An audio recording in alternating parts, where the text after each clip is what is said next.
Sita Devi ma'am to give a brief introduction about our today's speaker.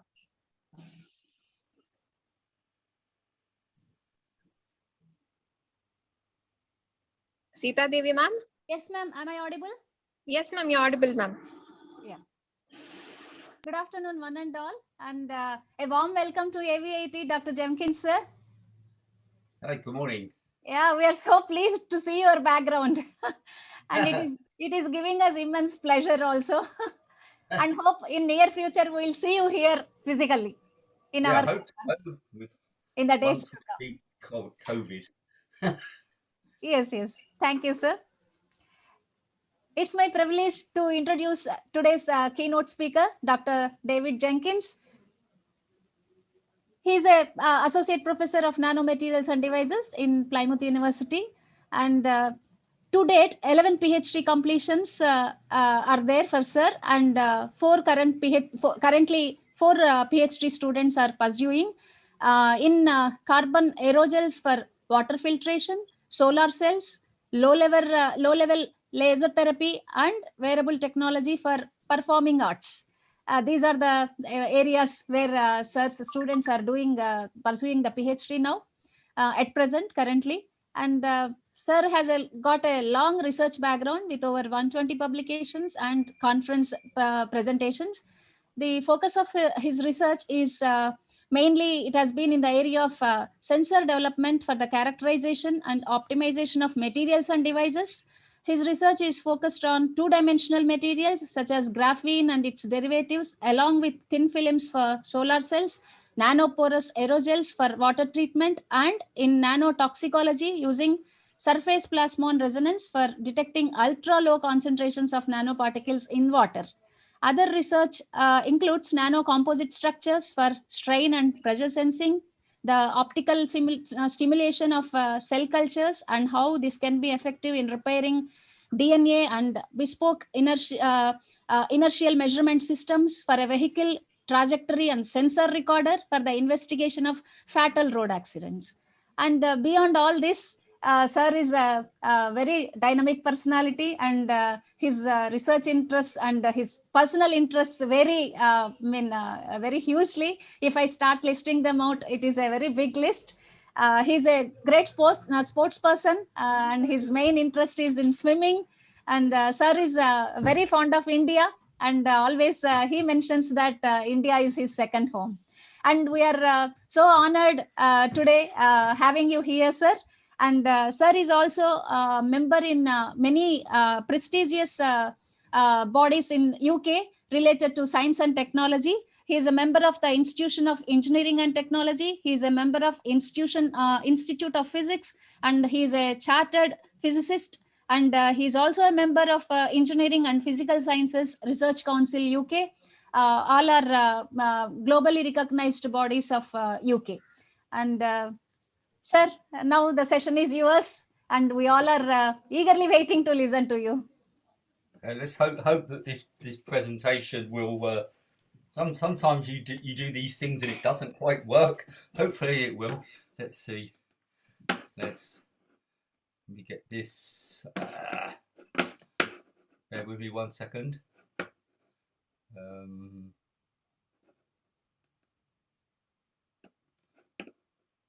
No, don't want to do that in if I start. So let me just share my screen.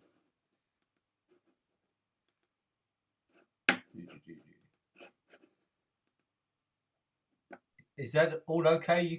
Everyone can see this? Yeah, sir, it's visible, sir. Okay, great. Okay, so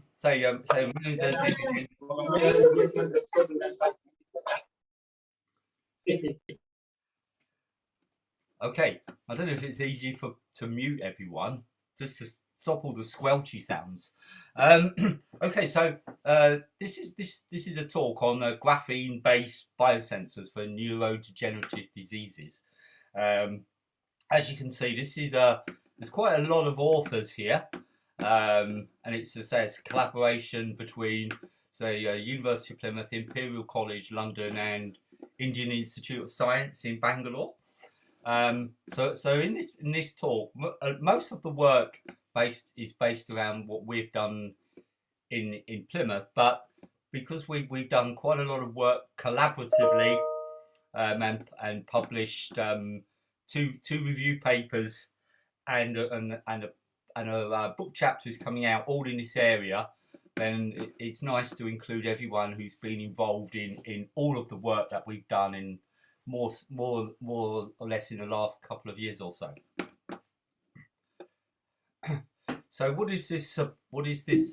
Yeah, hold on. Yes. Okay. So the talk will look at sort of like why are we so interested in this particular work. I look at some of these neurodegenerative diseases.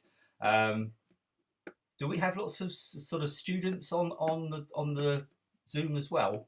Because but it's always nice to give a kind of bigger picture of everything rather than just looking just at all the technical details. So, and this has really been the kind of inspiration for the work, is what these diseases are and what they actually mean to people, and the people is very broad. And then we'll kind of look at why have we kind of chosen graphene. And when we talk about graphene, we don't mean just this mono layer, but we're kind of refer to sort of graphene oxide and reduced graphene oxide. Although we are beginning to move away from graphene in some of our sensor designs, and then to look at the techniques where we've been using these materials. So we've been using them in field effect transistors. And if you're interested in this work, I can put a link up a bit later. But there's a paper that's been published showing the rather than a graphene based FET, a MOSFET based around very similar design to what we've been developing in Bangalore, which has been coming up as a 1 second COVID test. So that's quite exciting news in June. And then we look at electrochemical detection, and again, and so these here, then the role of graphene is somewhat different to when we look at optical detection, where we'll see it has a. So in here we say it is an enabler, and here it can be an enhancer, and then we can have some conclusions. So this is why we're kind of interested in this work, because these kinds of diseases are largely without any known cure as we are today. Although that's not strictly true for some of the work on gliomas that we will look at a little bit later. But essentially these diseases are you know, they're quite long term. They eventually they will lead to death. But as we look at the different some of the more common of these diseases, we'll see how their place in life makes everything very challenging. So what we're keen to do amongst anything else is not just to say yes, we can detect these, but we're looking to detect things very early. And this is not because we can know we can cure them, but what we do know is that when we look at the effects of these in these different categories or classifications of the disease, that the way they evolve for both initially for the patient and eventually for the people who are caring for them is very complex, and it needs to be kind of put into some kind of context. So the key ones that we've kind of been interested in, and the ones that we've been working on, have been Alzheimer's disease and brain tumours.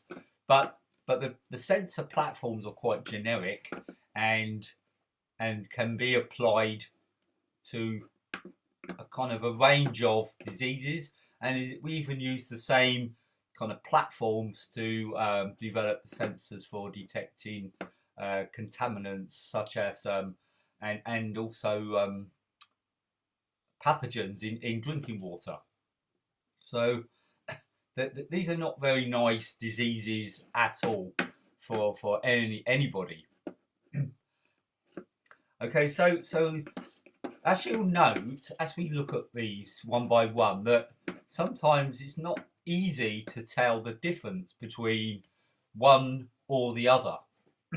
Because like often in many illnesses, you'll say that what are the symptoms? Fever, high temperature, sore throat. It could be anything. Now we worry about it being COVID. It could be many things. And similar here, that people will develop symptoms which will progress quite significantly. And so what often happens is the person will develop maybe initially signs of poor memory. Then they'll find sort of maybe lacks of coordination, and then eventually, because it's a neurodegenerative, what it's actually doing is actually essentially, in terms of an electrical system, it's disrupting your controller.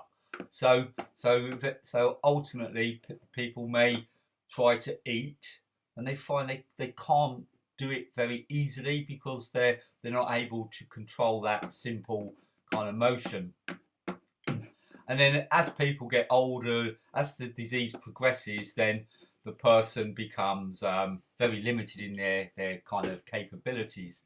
And this is where we have to say the role of understanding this goes beyond the patient, because once the person progresses to a certain point, then it's really now the issues are the person who's trying to look after them, and management of in these situations is very difficult. They can't live alone.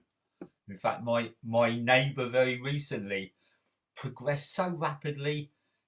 He was busy. Then suddenly we find he's got dementia, which is a part of his family.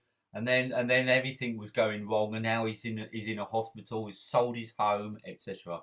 So, and then there's lots of issues in looking after him. Parkinson's disease is another one.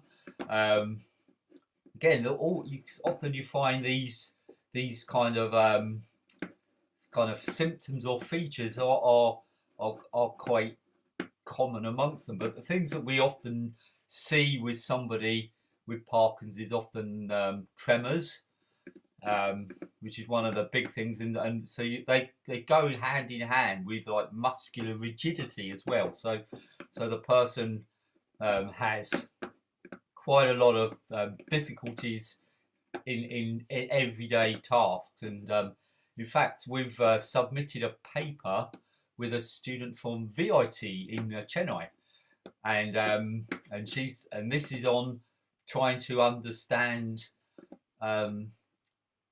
if someone has Parkinson's by looking at their voice, because you may not be. So we're looking for the things that you can't observe by eye or by ear.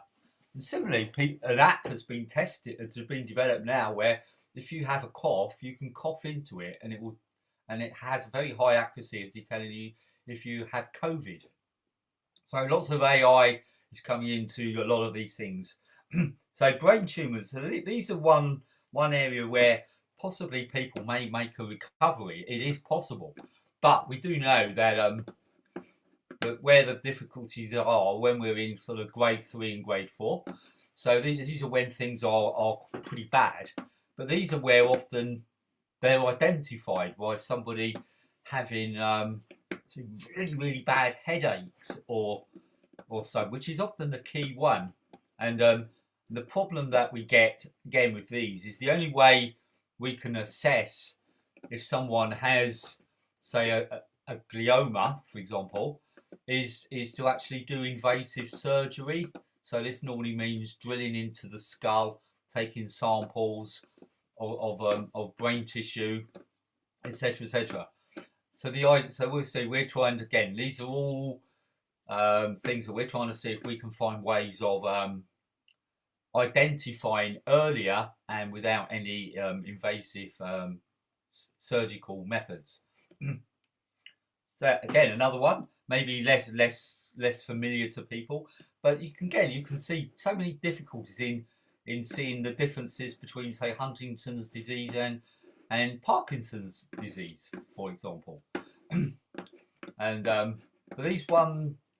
this is, whereas the others may generally begin to kind of appear physically in someone's sort of 60s or 70s, this can often be affecting younger people, as can maybe one of the most famous incidences in the world of science and engineering, Stephen Hawking.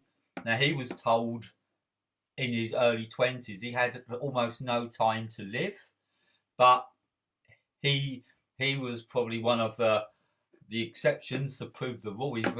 He's an exception in every sense, but he lived to a very good age, and with lots of technological adaptation, he was able to do amazing things.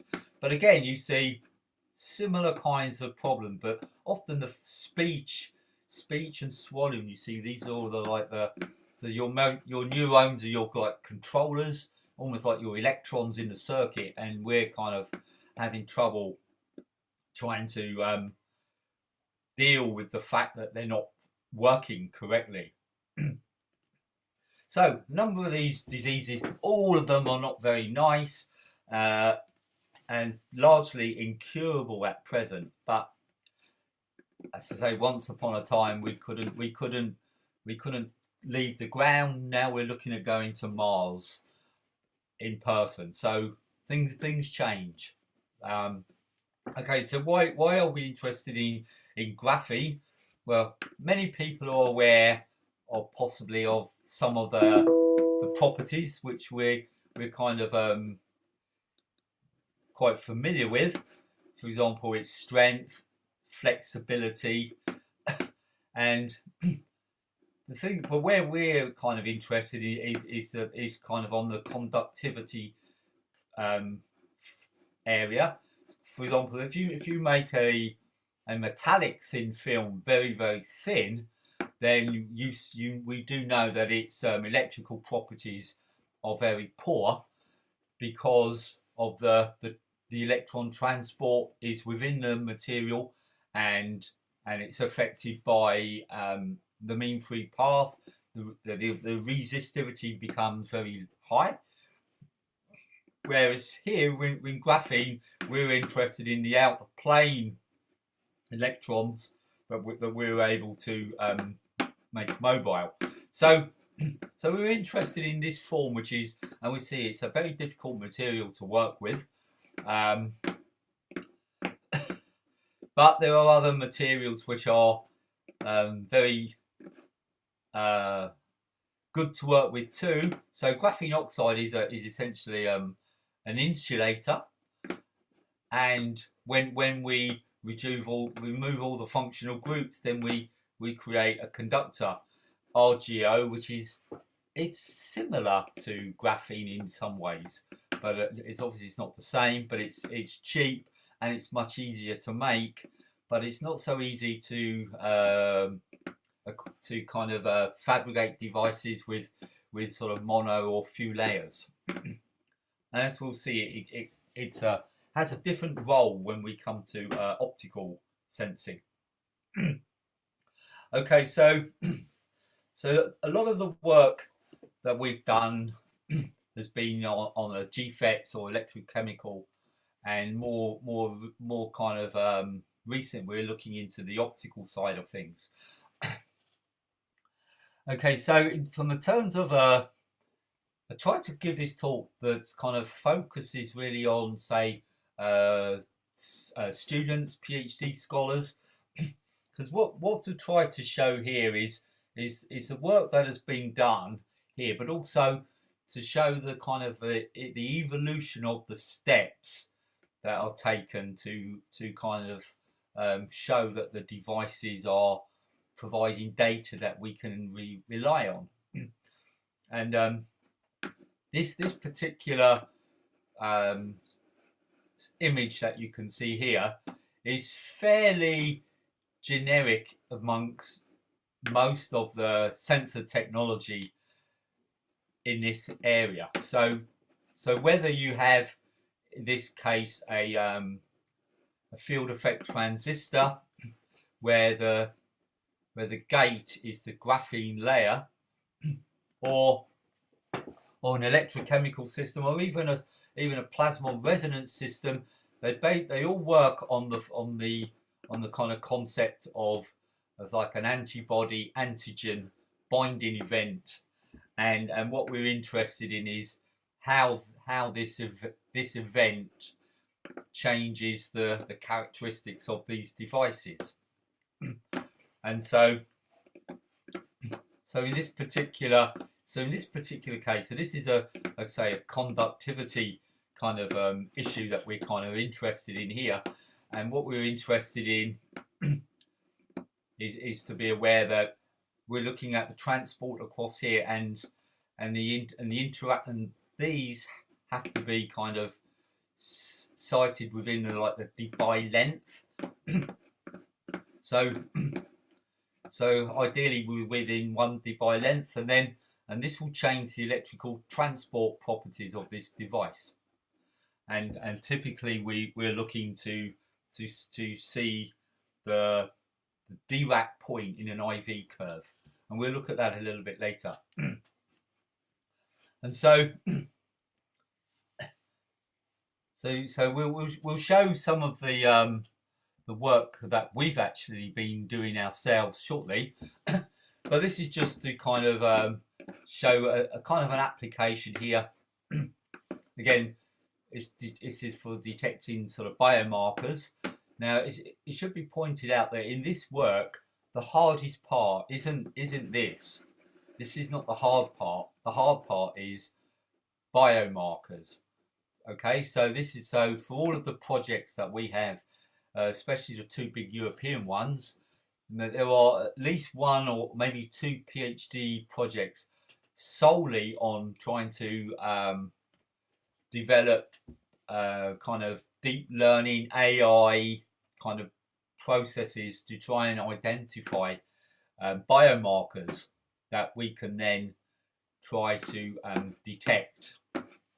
So in this case here, this one here is, and we need to come up with some numbers as well, which are going to be kind of interesting. So these are looking for these IL-6 proteins, and the key point here is that these have this kind of a linear region of detection, and this kind of the limit of detection. So we're interested in going to sort of picograms per milliliter or less. Okay, so this one here we just call 1.53 picograms per liter. So these sensors have good capability. So how do we kind of and this kind of shows the process of the construction of these devices.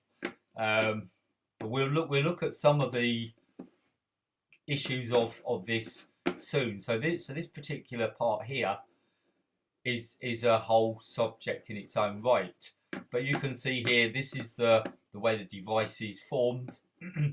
So these are normally formed by evaporating chrome onto here, and then we sputter gold on top, and then the graphene layer is suitable for to attach linkers, and so what we're looking for, and we also have to note here, we all the BSA, which is a blocking. So this means we're trying to remove any kind of false signals here, and what we're ultimately looking to see is the fact that we can get this kind of this binding event here. So this is an antibody antigen, and then we're looking to look at the IV characteristics. We'll look at all of this in a little bit more detail. So in terms of the development of the work. So the first place has been say, okay, what happens with this device when we look at the resistance here as a function of the backgate voltage, and this is just for a bare graphene channel, so nothing has actually been added. And then what we're looking to see is what actually happens when we introduce our solutions. And here you can see these are going from 1 picogram to 100 nanograms, so that's 0.1 picogram.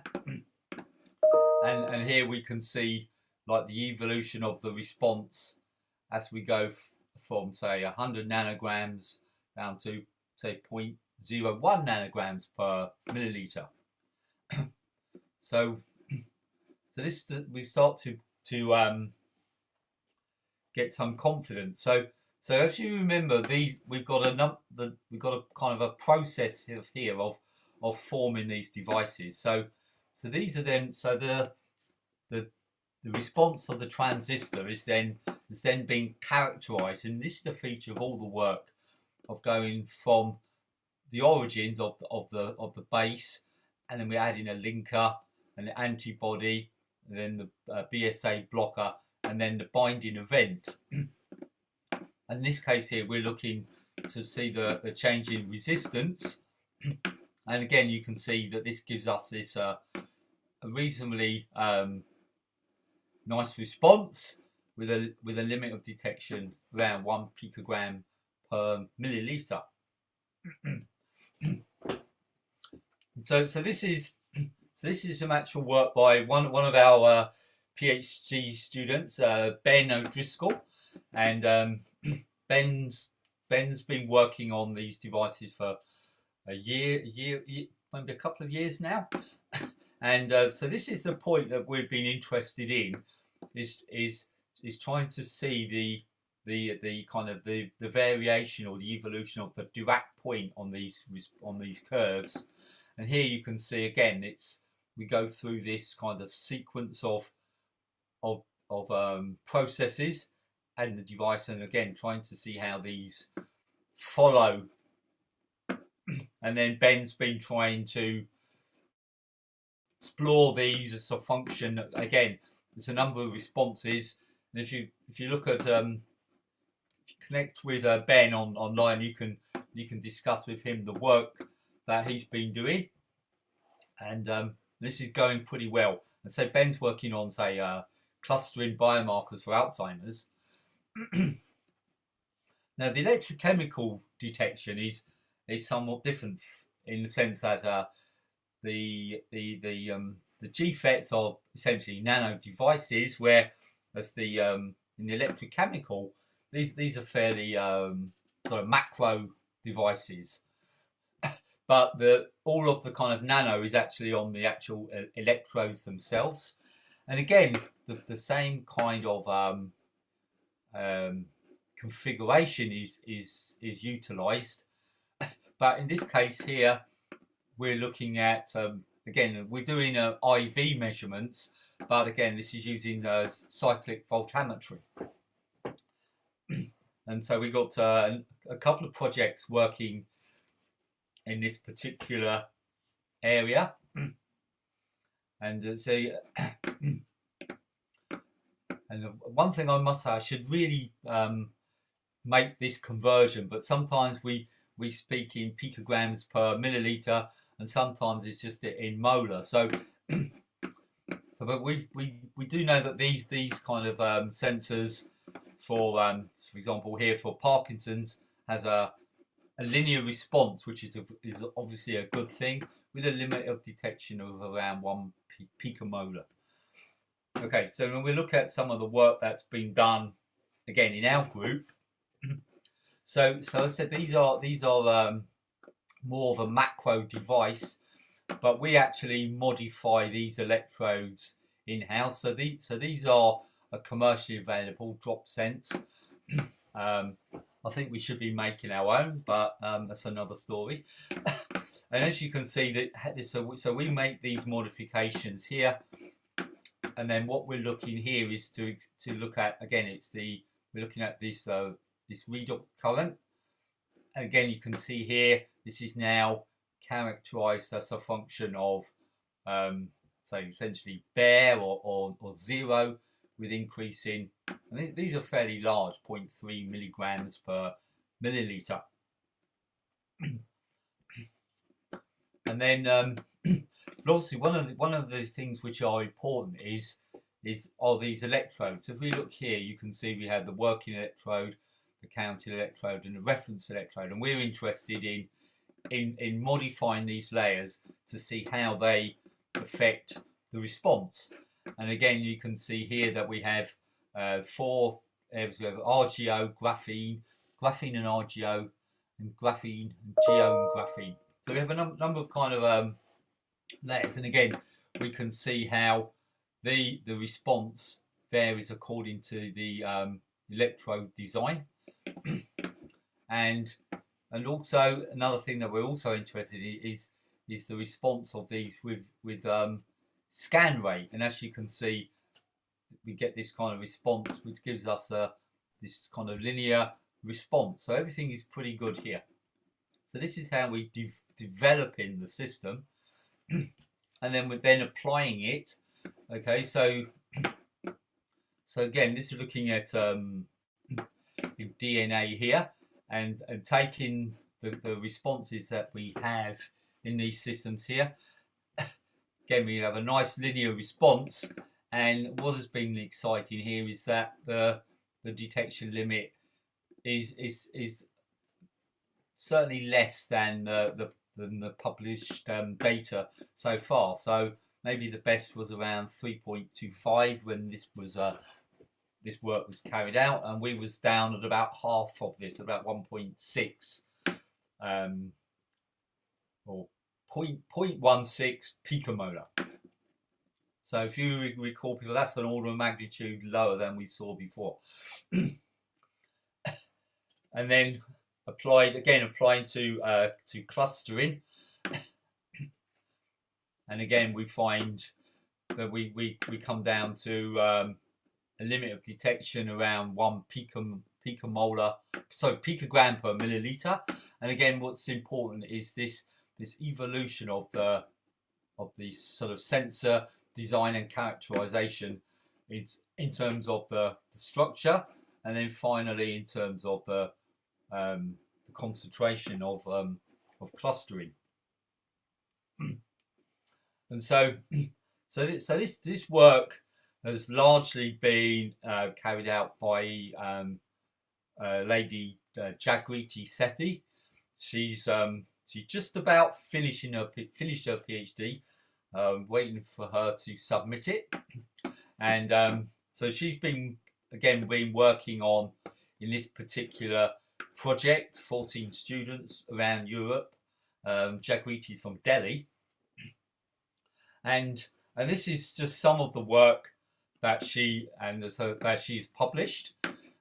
And again, what she was looking at again was trying to see how she could modify the sensor design to enhance the sensitivity. And so she's going from what we call, let's say, a macro electrode to a micro electrode. And again, we see the limit of detection improves by an order of magnitude. Again, this is all available to look at online. And again, it's we're always keen to see this kind of work, because it shows us that we kind of understand the sensors that we've been designing, and they are kind of working as we would expect them to. So it means when we apply them in other areas, we have confidence in their ability to reveal what's happening. And so Jagriti obviously has continued that work, and these are the latest results published very recently. And again, she was looking to detect these biomarkers, A beta 1-40, and again we can see the sort of like the robust work, showing a nice linear response over a certain range. So we can't work in these particular areas, but we have an area where we can work, and in this it gives us a say 9.5 femtomolar. Okay, so we're now sort of pushing things a lot further, and similarly for another one of these biomarkers, A beta 1-42, we come up with similarly good response. I think we go down to a limit of detection of about 8.6 femtomolar.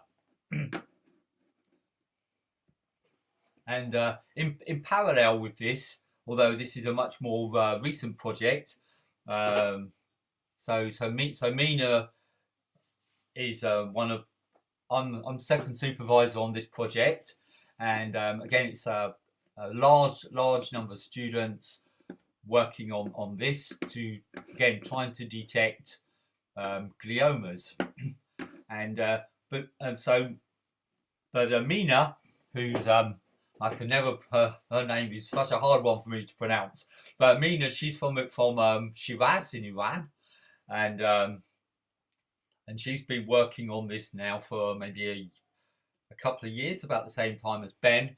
But she's looking to detect something quite different. So rather than the what we've been looking at before was kind of like an antibody antigen reaction, Mina's is looking to detect the methylation of DNA as a marker. So this is what, but again, you can see it is very kind of generic, but it's a different kind of thing that we're trying to look for. So we're looking for this methylated DNA. Again, this is some of the earlier work, again showing this nice robust and methodical design. And again, the paper that's been published again maybe a couple of months ago, and here you can see, so this is now where Mina's actually developed the sensor again. So in this case here, it's electrochemical, but rather than the conventional RGO electrode, this is called an aminated RGO electrode. And again, when we look at the this kind of a systematic approach, and then we can see for both the double-stranded and single-stranded DNA that we get a limit of detection here of around 12 femtomolar. So all of the work has kind of progressed onto the kind of the next level for us. So this has been pretty exciting. And this is just an example of some similar work by Bing Lee. So he was a PhD student at Plymouth. He then was at Imperial College where this work was carried out, and I'm so happy to be able to say that Bing's just got a lectureship at UCL in London. So and we continue to work together. And again, you can see the similar kind of work that has been achieved for this particular biomarker. So it's a biomarker for Alzheimer's disease. So optical detection is somewhat different. So in previous ones we've been looking at the electrical characteristics of those electrodes. Here it's a slightly different approach, and it depends on which kind of sensor configuration as to where graphene may come into it.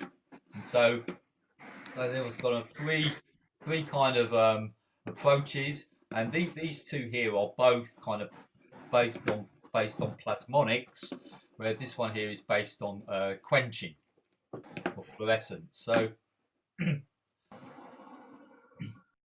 this, hold on, just can't see that.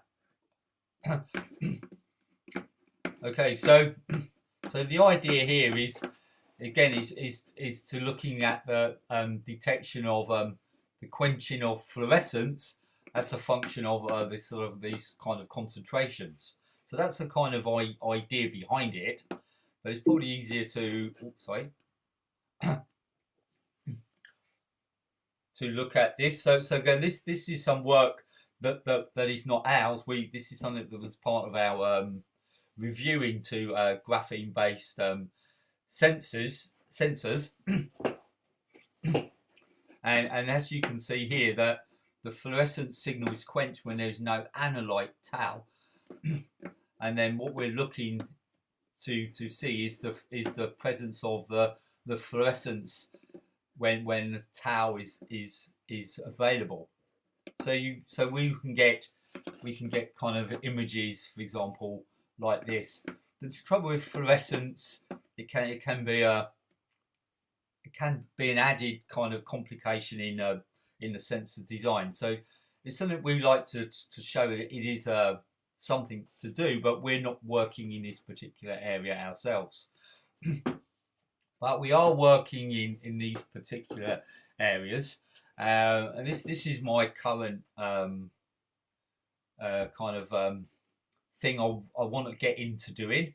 So at the minute, I'm at the point where I have a chip. I'm kind of good to go soon. But why is this particular technique, surface enhanced Raman spectroscopy, so kind of interesting for us? Okay, so depending what you know about Raman, so Raman essentially is maybe the number one tool for working with say graphene layers, but we're not going to focus on that. What we're interested in is the fact that Raman spectroscopy can identify more than one thing at the same time. Okay, because it just looks at the interaction of the optical beam with a small area that can contain more than one kind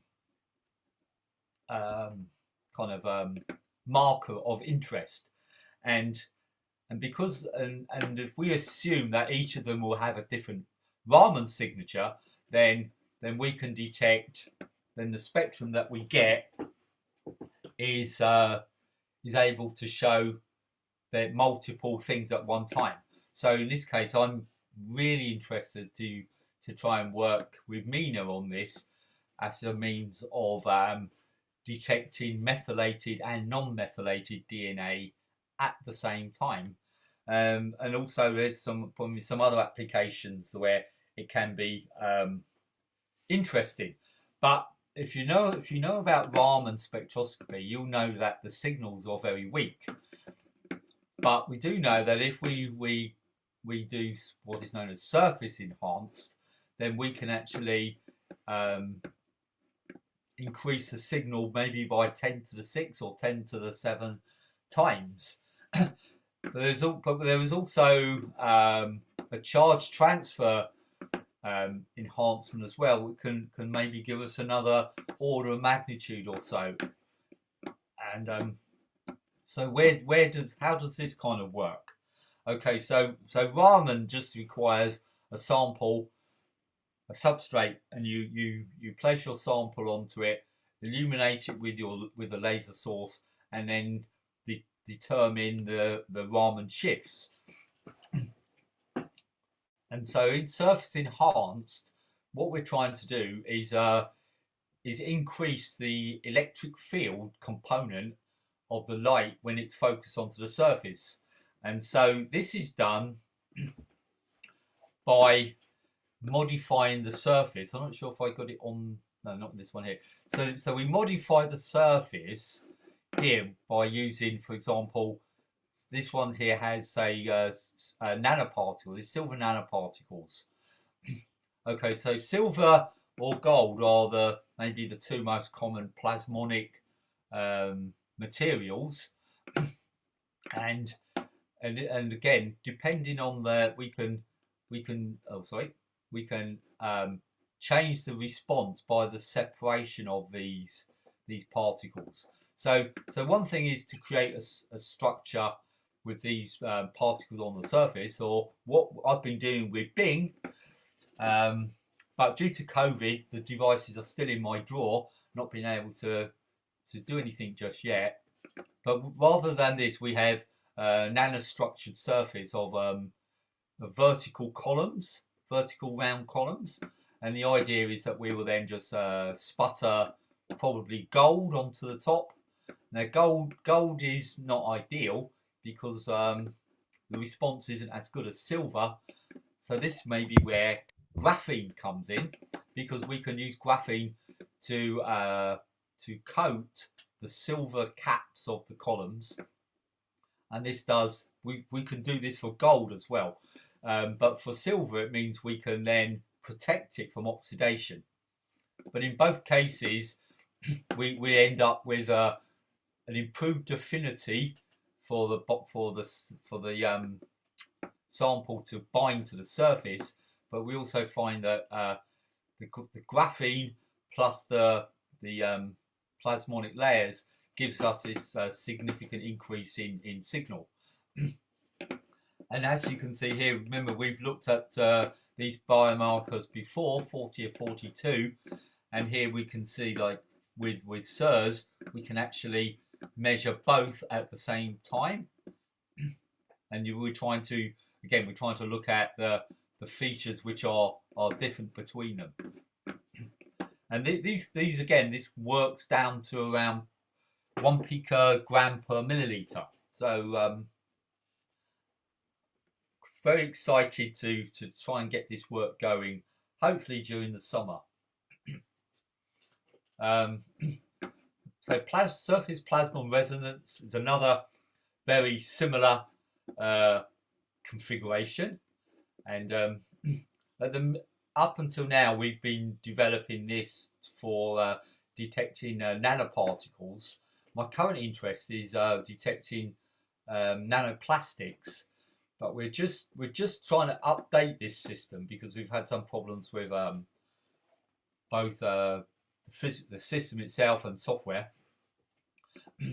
But the idea here is very similar to in the surface enhanced, is that we have this kind of configuration, and what we're looking for here, I can't remember what's on the next slide. So in SPR, what actually happens is this laser will come enter the prism at a particular angle, which we will vary, and providing this angle is beyond the critical angle, then we will get total internal reflection.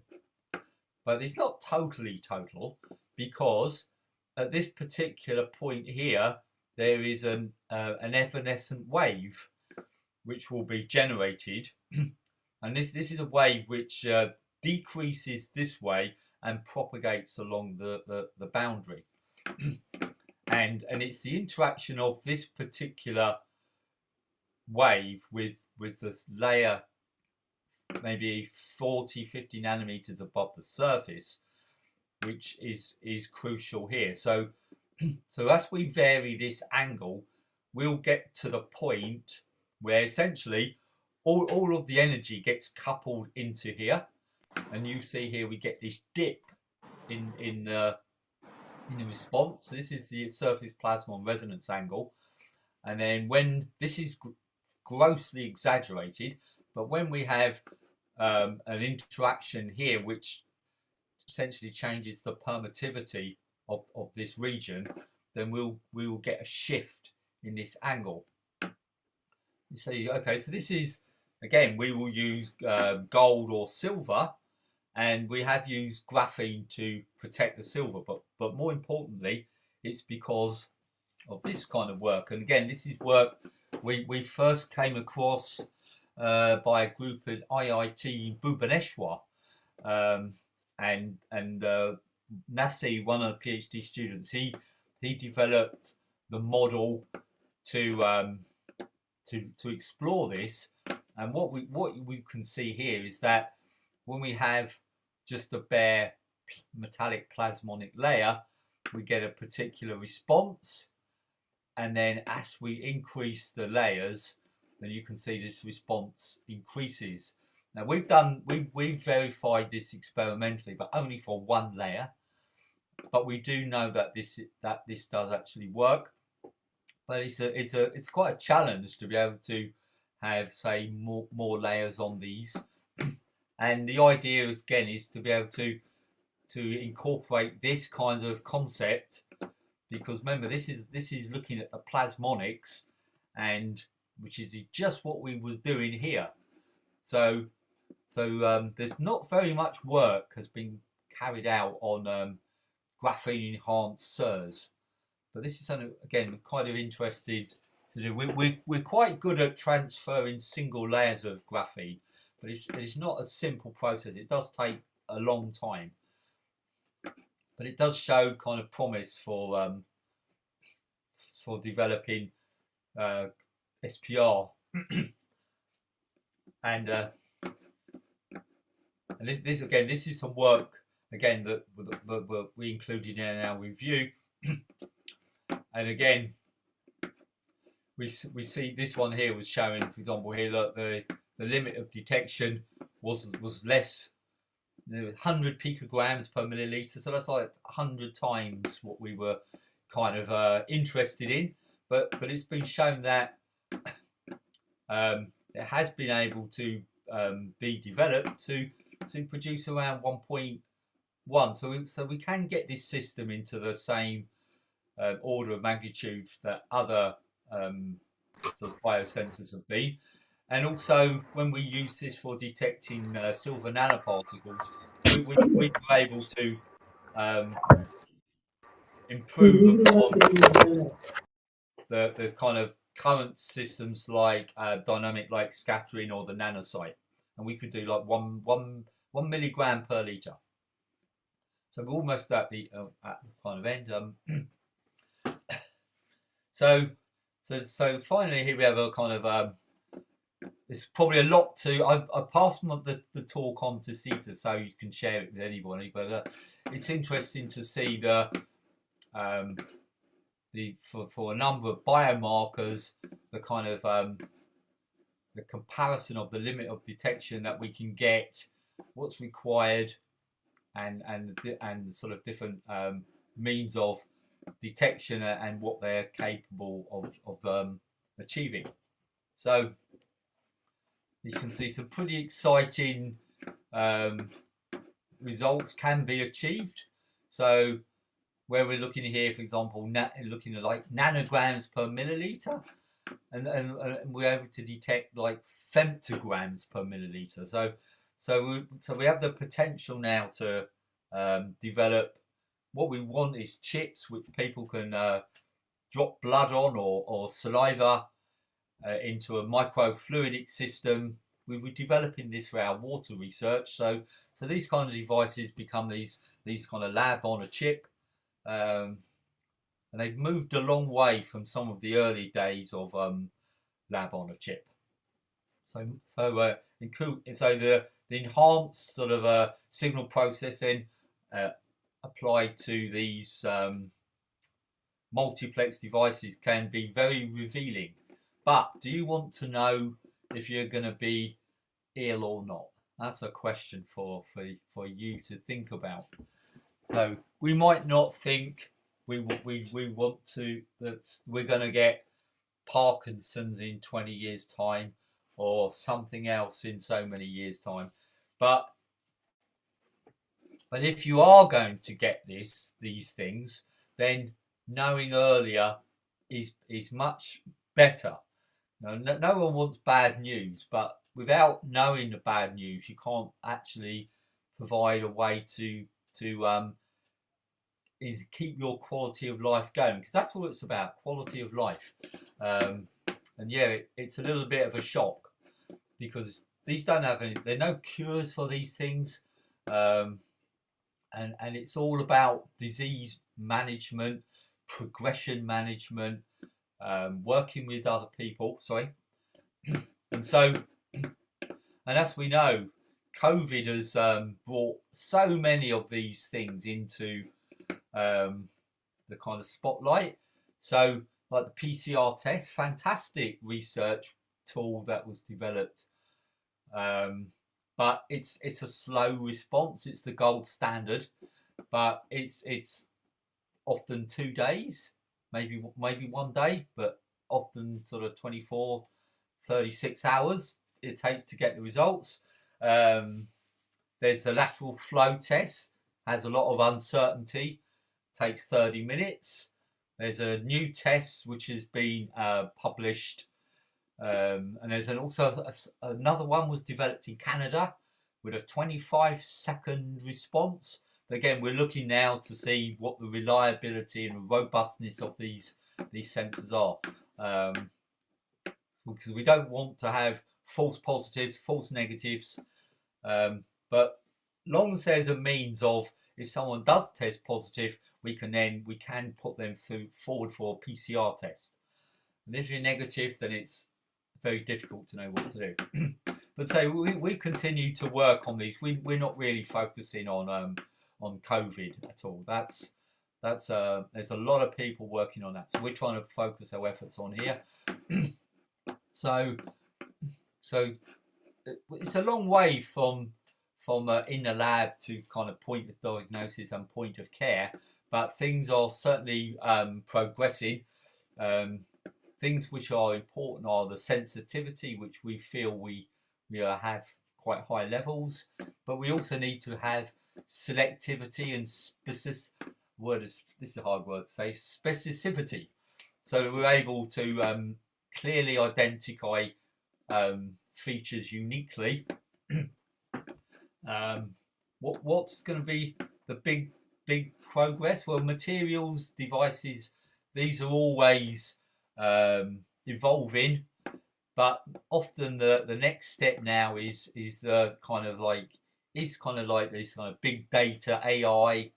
So trying to identify patterns in data that can give us a little bit of an insight. It's all about quality of life. So hopefully, that even though we're looking at these kind of less pleasant diseases, we're trying to make sure that we can kind of have a brighter future. So if anyone is interested, there's I'll update this, because I think I've sent C to the updated, because there's 5. This has been modified now, so there's a couple more publications on here. I'll make sure that's updated. And oh no, here it is. That's it. Sorry, my mistake. I hadn't deleted the other one. So this is our 5 publications which have been fairly recent. We have a book chapter coming out soon on although it's on water, it's the same kind of, we're looking at the same kind of concepts. So quite a lot of work is going on. We're starting to get into the lab a little bit now, so I'm going to the lab after this. So I won't mention all the names. You can look at this at your leisure, but you see a lot of people involved in here from all around the globe, a global effort for a global problem, which is what we need to be. And finally, the thing that haunts us, those horrible spike proteins and the interaction with our body, and can we detect them? Can we kill them? I hope so, because it's causing a lot of problems here, massive problems in India at the minute. That virus, the virus now has been renamed the Delta variant, I think. And Delta and Kappa are the 2 ones now. And anyway, thank you very much. And any questions or so? That's me. Thank you, sir. Thank you so much. Participants, if you have any questions or clarifications needed, you can post your questions in the chat box.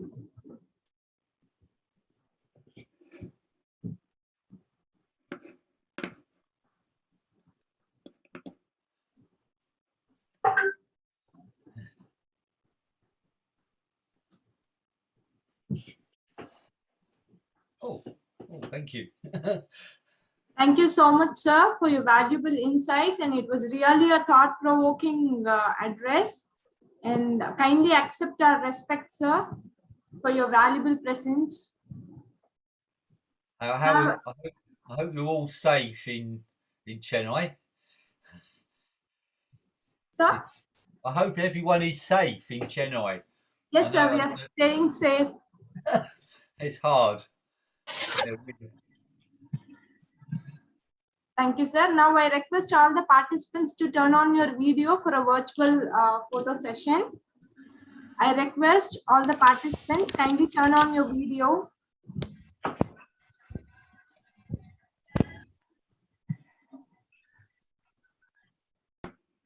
Oh, yeah.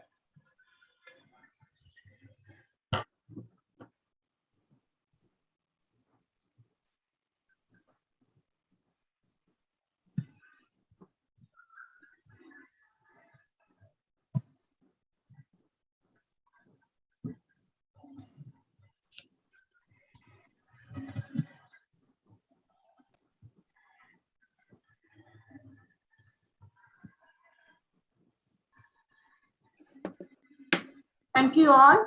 Thank you all. Oh, yeah. HOD ma'am, Sita ma'am, would you like to add few words? Yes, this is Dr. Hema, HOD of EC and Biomedical Department. So it is our great privilege to be with us, sir, Dr. David Jenkins, sir, who had given a wonderful session on graphene-based biosensors for neurodegenerative diseases. So it is the biosensors are very much helpful to the mankind to identify the critical diseases like the brain tumors, as sir suggested in one of his papers. He worked about this biosensors. So the biomedical engineers can take this as lead, and they can start working towards this technology. So we are eager to collaborate with you, sir, in near future. The biomedical budding professionals from AVIT or can be deployed in these fields, and they can start working on these new technological developments happening in the biomedical. So thank you so much for joining with us, and gave a wonderful keynote session during this IC Research 2021. So on behalf of our management, AVIT, Department of EC and Biomedical, I am wholeheartedly thank you for sparing your knowledge among the academicians and student fraternity. Thank you, sir. Thank you. Yeah, thanks. Yeah, just contact me anytime. Sure, sir. Sure. Okay, I have to go into the lab now, so I'm at home now. So I got. Okay, sir. There are a lot of feedback in the chat box. So the session was very informative, and they are giving their coaching.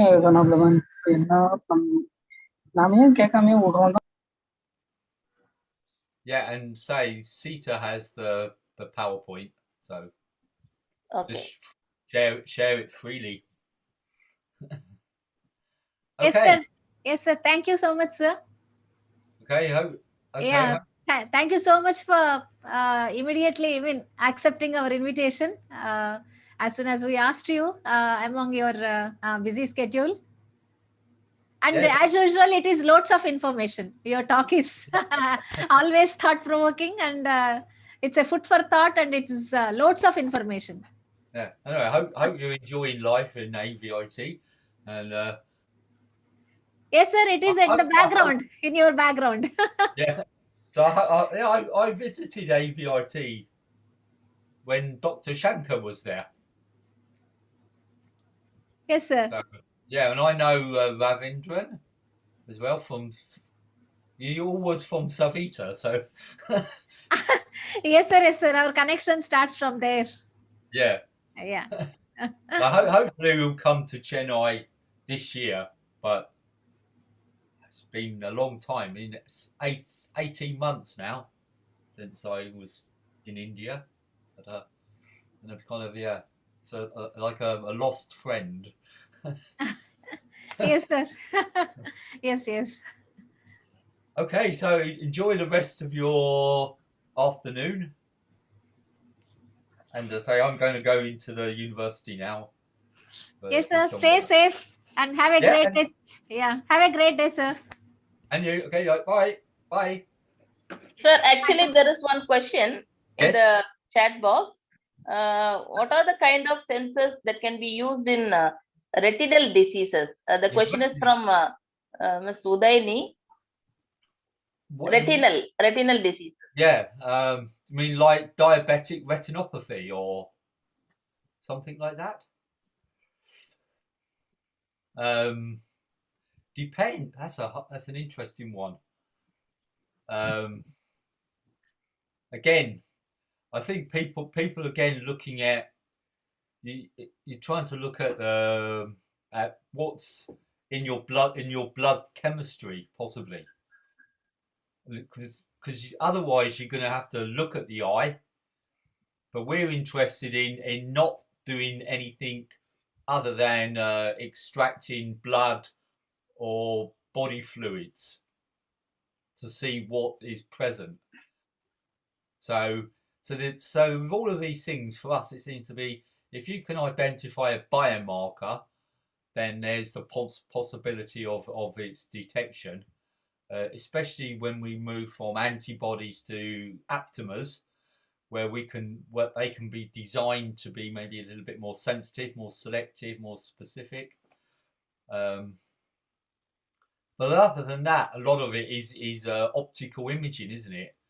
So this is quite common in the university in our so we have like optometry as well as ophthalmics, and also we also have an opticians as part of this, and it's quite routine to do high resolution optical imaging of parts of the eye, and it's not invasive, but it's quite bulky, expensive instrumentation to do that. So it depends if you wanted to look at the presence of something, or to try and assess the impact it's had. Because obviously, as you start to damage the retina, then you're going to have a response. And again, I know a lot of that is done by optical imaging of parts of the eye. And we're not talking about glaucoma, but actually looking at the retina, looking at the optic nerve. And I know there's a new measurement that I'm not the expert on this, but that enables us to look at some of the links between the optic nerve and the eye as a potential area of difficulty in the future. Just got cramp in my leg. I have to stand up. Sorry. Oh, my leg's just gone. Sat down for a while. But yeah, I mean, please email me and I can ask, because I work quite closely with people in optics, and we have published a paper on the cornea, because we're kind of interested in the links between the cornea and glaucoma, and the measurements which are made of the eye, normally used in an air puff, but we've been interested in the response of the characterization of these systems. But yeah, please email me. My email, if you don't know, is so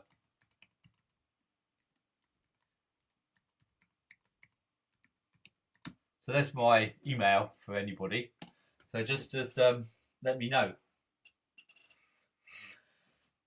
Right, I've got to go now into the lab. So enjoy the afternoon, and hopefully see you in Chennai this year sometime. Okay, right. Bye. Thank you, sir. Thank you, sir. Please take care, sir. Thank you.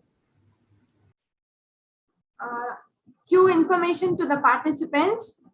So slot 2, we are planning it in Microsoft Teams platform. Hope you would have received the link in the WhatsApp group. And I am posting the link for the current session, which was held, David sir session, for the keynote address. So kindly post your feedback in the link which has been posted in the chat box. And you would have received the link in WhatsApp group for the slot 2. So the respective slot 2 participants kindly join in the link, and session will be taken care by Mohana Priya madam.